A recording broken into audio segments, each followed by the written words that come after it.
வணக்கங்க.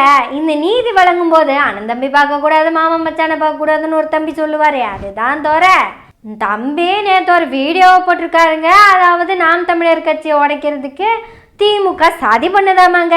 தம்பி சொல்றத நீங்களே கேட்டுக்கங்க. அனைவருக்கும் வணக்கம். சமீபத்தில் நாம் தமிழர் கட்சியிலிருந்து சில பேர் வெளியேறி பத்திரிகையாளர் சந்திப்பு நடத்துறது, ஊடகங்களுக்கு பேட்டி கொடுக்கறது அப்படின்னு ஒரு வாடிக்கையா போய்கிட்டு இருக்கு. வெளியிருந்து பார்க்கிற மக்களுக்கு அப்போ நாம் தமிழர் கட்சியில் முக்கிய பொறுப்பாளர்லாம் விளக்கப்படுறாங்களா, நாம் தமிழர் கட்சியிலிருந்து முன்னணியான நாம் தமிழர் மாநில ஒருங்கிணைப்பாளர்லாம் வெளியேறிட்டாங்களா, அடுத்து யாரு நீங்களா அப்படின்னு கூட பல பேர் நம்மகிட்ட கேட்குறாங்க. இப்படியெல்லாம் தம்பி கூப்பிட்டு கேட்குறாங்களாமா. என்ன நீங்கள் போயிடுவீங்களா அடுத்தது அப்படின்னு கேட்குறாங்களாம். மாநில உறுப்பினர்கள்லாம் வெளியே போகிறாங்க. இதுக்கு தம்பி சொல்கிற காரணம் என்னன்னு பார்த்தீங்கன்னா திமுகவோட சதியான். தம்பி ஏதோ திமுக சதி பண்ணுறதா ஒரு குற்றச்சாட்டு வைக்கிறாரு. என்ன பண்ணுதுன்னு பார்க்கலாமா? ஏன்னா திமுக என்ன சதி பண்ணுதுன்னு சொல்கிறதுக்கு நம்மளை தவிர வேற யார் இருக்கா? அப்புறம் தம்பியே இன்னொரு விஷயத்தையும் சொல்கிறாரு. அதுவும் ரொம்ப அழகாக இருக்குது. என்னன்னு கேளுங்க. ஸ்டாலின் போய் நாம் தமிழர் கட்சி உடைக்க சொல்ல போகிறாரா? உதயநிதி ஸ்டாலின் போய் நாம் தமிழர் கட்சி உடைக்க சொல்ல போகிறாரா? எனக்கு தெரிஞ்சு அப்படி இல்லை.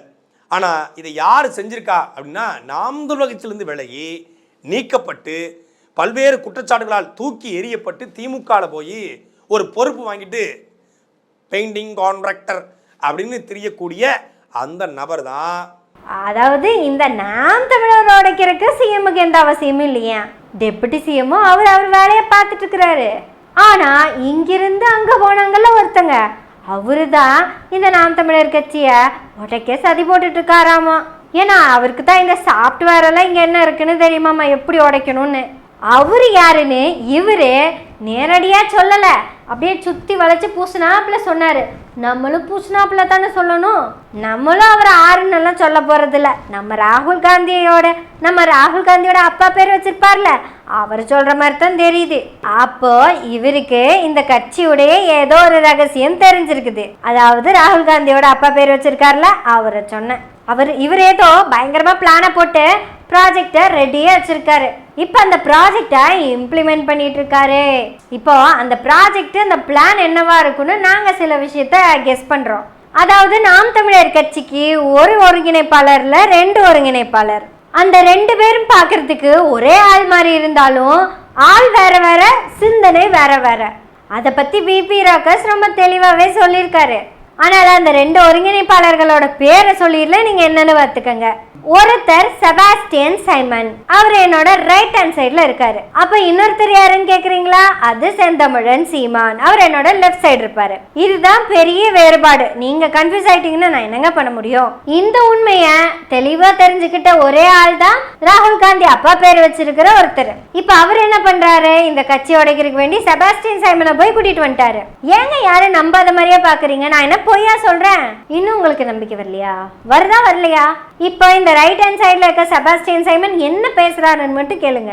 சைமன், உங்களோட கருத்தை, உங்களோட சிந்தனையை, உங்களோட தெளிவான ஒரு விஷயத்த சொல்லிருங்க. என்னத்துக்கு ஒரு மண்டையை போட்டு குழப்பிட்டு இருக்க? நீங்க நிம்மதியா இரு. வந்தா படியில் என்ன போ. நான் என் மயனை பள்ளிக்கூடத்துக்கு சேர்க்கல. அவர் என்ன சொல்ல வர்றாருன்னா, படிப்பு வரலையா, படிக்காத. இவர் ஸ்கூலுக்கே அனுப்பல. இது சைமன் சொன்னது, நம்ம யாரும் வந்து சொல்லல. சீமான், நீங்க உங்களோட கருத்தை சொல்லுங்க. பாடம் தான் முதல் பாடம். அதுக்கப்புறம் அவன் படிப்பான், அவனுக்கே தோணும். சரி சரி, இங்கே எல்லா புத்தகமும் இருக்கே. உங்களுக்கு ஆர்வம் வரும் அதெல்லாம் பார்க்கும்போது? இந்த புத்தகம்லாம் படிக்கணும் நம்மளும். இப்ப அவன் பாடம் படிக்கிறதுக்கே நேரம். கேட்டீங்களா? அவரோட கருத்து சொல்லிட்டாரா? இவர் என்ன சொல்றாரு? அவர் பையனுக்கு வரலாற்று புத்தகத்தை படிக்கிறதுக்கு கூட நேரம் இல்ல. அதாவது அந்த கப்பல் ஓட்டிய தமிழர், இவர் சொல்ற முன்னோர்கள், இவங்களை பத்தி எல்லாம் படிக்கிறதுக்கு நேரம் இல்ல, புத்தகத்தை மட்டும் படிக்கத்தான் நேரம் இருக்கு. அதாவது என் முப்பாட்ட முன்னோர்கள் யாரையுமே நீ படிச்சிடக்கூடாது, பள்ளி புத்தகத்தை மட்டும் படி அப்படின்னு சொல்லியிருப்பாரு.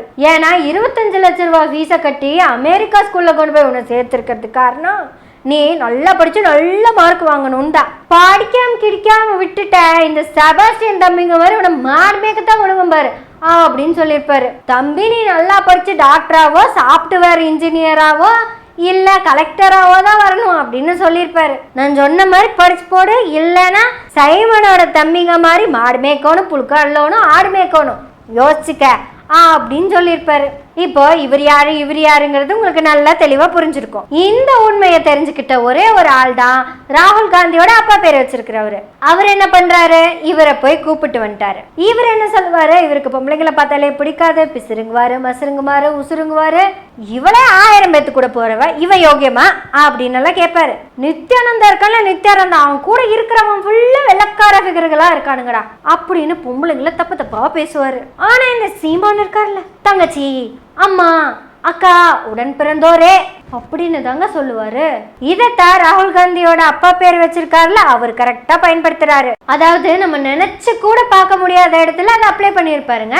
இந்த வள்ளுவர் கூடத்துல ஒரு ஆர்ப்பாட்டமுங்க, சீமான் அங்க வந்திருப்பாரு.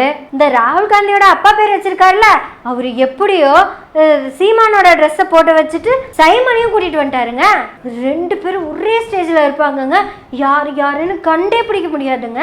சீமான் சொல்லுவாரு, ஒரு பொம்பளைய வச்சு என் பேரை கெடுக்கணும்னு முடிவு பண்ணிக்க அப்படின்னு சொல்லுவாரா. சொன்ன உடனேயும் ராகுல் காந்தியோட அப்பா பேர் வச்சிருக்காருல, அவரு ஒரு கல்லை தூக்கி அந்த ஸ்டேஜ் கிட்ட போட்டுருவாரு. உடனே அது என்ன கல்லு அப்படின்னு குமிஞ்சு அந்த கல்லை எடுப்பாருங்க. அந்த குமிஞ்ச நேரத்துல ராகுல் காந்தியோட அப்பா பேர் வச்சவரு உடனே சைமனை வர சொல்லிடுவாருங்க. டேய், இந்த விஷயத்தை கேள்விப்பட்டதுக்கு அப்புறம் தானே எனக்கு பெண் ஃபாலோவர்ஸ் அதிகமாயிட்டாங்க, இவன் நல்லா ரொமான்ஸ் பண்ணுவானே தான் கட்சியில அத்தனை பிள்ளைங்க சேர்றாங்க அப்படின்னு சொல்லிடுவாருங்க. சொல்லி போட்டு சைமன் திடீர்னு காணாம போயிடுவாரு. கீழே குமிஞ்சு அந்த கல்லை பார்த்து எழுந்திரிச்ச சீமான் என்ன சொல்லுவாரு, நீ எல்லாரும் எனக்கு அக்கா தங்கச்சிங்க, கூட பிறந்தோ பிறக்காமலோ இல்ல அக்கா தங்கச்சி அப்படின்னு சொல்லுவாருங்க. இந்த சாஃப்ட்வேரை இந்த ராகுல் காந்தியோட அப்பா பேரை வச்சவரு எங்க கண்டுபிடிச்சாருன்னே தெரியலங்க. இவர் என்ன சொல்லுவாருன்னா, காளியம்மாள் என் உடன் பிறந்தவள், என்னோட சொத்து எல்லாமே அவளுக்கு தான் அப்படின்னு சொல்லுவாரு. உடனே இவர் சாஃப்ட்வேரை ஒர்க் பண்ண வச்சிருவாரு. சைமன் வந்துருவாரு, அது என்ன அங்க போய் தனியா வேலை செஞ்சுட்டு இருக்கிற, தனியா நீ கூட்டம் போட்டுருவியா, கட்சினா ஒன்னா இருக்கணும், இந்த மாதிரி தனியாலாம் போய் வேலை பார்த்துட்டு தொலைச்சு அப்படின்னு சொல்லிடுவாரு. இது தெரியாத காளியம்மா காணாம போயிட்டாங்க. காளியம்மா மட்டுமா காணாம போனாங்க, காளியம்மா கூட இன்னும் பலரும் காணாம போனாங்க. அவங்க எல்லாரும் சொல்ற ஒரே காரணம், சீமான் எங்களை மதிக்கிறது இல்ல, நாங்க சொல்ற கருத்துக்களை எடுத்துக்கிறது இல்ல, எங்களுக்கு உரிய மரியாதை கொடுக்கறது இல்ல. ஆனா இந்த வேலையெல்லாம் பாக்குறது யாரு, சைமன். ஆனா கெட்ட பேர் யாருக்கு, சீமானுக்கு. எந்த சீமானுக்கு, இந்த நாட்டையும் இந்த மக்களையும் இந்த மண்ணையும் இந்த வளத்தையும் இந்த நலத்தையும் இங்க இருக்கிற எல்லாத்தையுமே பேரன்பு கொண்டு நேசிக்கிற சீமானுக்கு. இந்த கெட்ட பேரெல்லாம் சீமானுக்கு வந்துருது. ஆனா பாருங்க, இவன் அப்பாவி மாதிரியே இருக்கானுங்க. தெல்லவார்த்தலம் பண்றது பூரா இந்தவன். இவருக்கு சப்போர்ட் ஆகிருக்கிறது ராகுல் காந்தியோட அப்பா பேர் வச்சிருக்கிறவரு. சமீபத்துல கூட நெல்லை மாவட்டத்துல ஒரு மீட்டிங் நடந்துச்சுங்க. அங்க வந்த நிர்வாகிகள் சீமான் கிட்ட சில கருத்துக்கள் சொல்லணும்னு முடிவு பண்றாங்க. வழக்கம் போல கல்லு கீழே விழுந்திருக்கு, குமிஞ்ச எடுக்க பிளான் பண்ணிருக்காரு. அதுக்குள்ள சைமன் வந்து, இது ஏன் கட்சிடா, நான் சொல்றத கேக்குற மாதிரி இருந்தா இரு, இல்லன்னா போடா அப்படின்னு சொல்லிட்டு சைமன் காணாம போயிட்டாரு. சீமான் அந்த கல்லை பார்த்து எந்திரிச்சு தம்பிகளே அப்படிங்கிறதுக்குள்ள எல்லாம் கோச்சிட்டு போயிட்டாங்க. வெளியே வந்த உடனே பிரஸ் ரிப்போர்ட்டை கூட்டிட்டு வந்து பேச ஆரம்பிச்சாங்க. அப்போ இவங்க எவ்வளவு வன்மத்தோட இத்தனை ஆண்டு காலம் சீமான் கூடயே பயணிச்சிருப்பாங்கன்னு இந்த துரை போய் ஒரு கம்ப்ளைண்ட்டை சொல்றாருங்க. துரை, உன் நல்லது தான் சொல்றேன், உன் கட்சி நல்லது தான் சொல்றேன்னு வச்சுக்கவேன். இந்த கட்சி விட்டு போனவங்க எல்லாம் கெட்டவங்கன்னு நீ சொல்றதுக்கு, இந்த கட்சியில இருக்கிறவங்களோட உழைப்ப திருடுக்கு தான் வந்தாங்கன்னு சொல்றதுக்கு, அவங்களோட காசை போட்டு கட்சியை வளர்த்துறதுக்கு பல வேலைகள் செஞ்சு வச்சிருக்காங்க. நீங்க இவங்களையெல்லாம் திட்டுறதுக்கு இந்த ராகுல் காந்தியோட அப்பா பேரை வச்சவரு அனுப்புன சைமனை திட்டலாம்ல. அந்த சைமன் உங்களை ஒரு தடவை எப்படி பேசியிருக்காரு தெரியுமா உங்களுக்கு? ஆட நீங்க தான் இந்த கள்ளக்குறிச்சியில ஒரு பிரச்சனையை பண்ணி ஃபேமஸ் ஆகலான்னு முடிவு பண்ணீங்கல்ல, அந்த விவகாரத்துல சைமன் தான் உங்ககிட்ட பேசினாரு. அப்ப பேசும்போது உங்க அம்மாவை பத்தி அசிங்கமா பேசியிருக்காரு. ஆட உடனே நீங்க இத்தனை